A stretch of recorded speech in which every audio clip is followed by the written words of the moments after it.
Hi hello friends, welcome to our channel. ఇవాళ నేను chicken pakodi ఎలా చేయాలో చూద్దాం రండి. ఫస్ట్ చికెన్ తెచ్చుకున్నాక దానికి కొంచెం సాల్ట్ వేసి వాటర్లో నానబెట్టుకున్నాను నీట్గా. దాంట్లో సాల్ట్, కారము, అల్లం వెల్లుల్లి పేస్ట్, ఇంకా దానికి కావాల్సిన మసాలాలు, ధనియాలు, గరం మసాలా,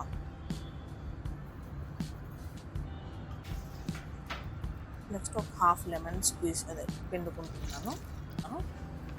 కొంచెము ఇది బియ్యం పిండి కూడా వేసుకుంటున్నాను క్రిస్పీనెస్ కోసం. ఎక్కువ ఏం వేసుకోవట్లా, మరి ఎక్కువ వేస్తే పైన కోటింగ్ ఎక్కువైపోయింది. జస్ట్ కొంచెం వేసుకున్నాను క్రిస్పీనెస్ కోసం. దాన్ని బాగా మసాజ్ చేయాలి, మొత్తం మసాలాలన్నీ బాగా అంటేటట్టు బాగా కలుపుకోవాలి.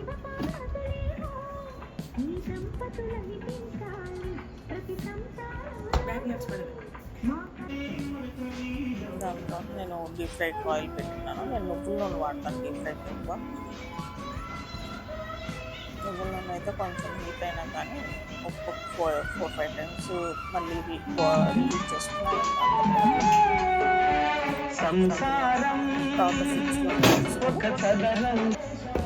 మనం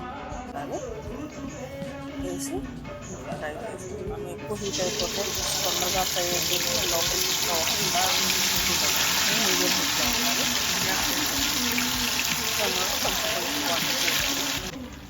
మరి అప్పుడు అది చూడండి, పైన నూనెగా తగ్గింది కదా, అలాగ మొత్తం కుక్ అయిపోయాక సాంబార్లోకి, చారులోకి చాలా చాలా బాగుంటుంది చికెన్ ఫ్రై.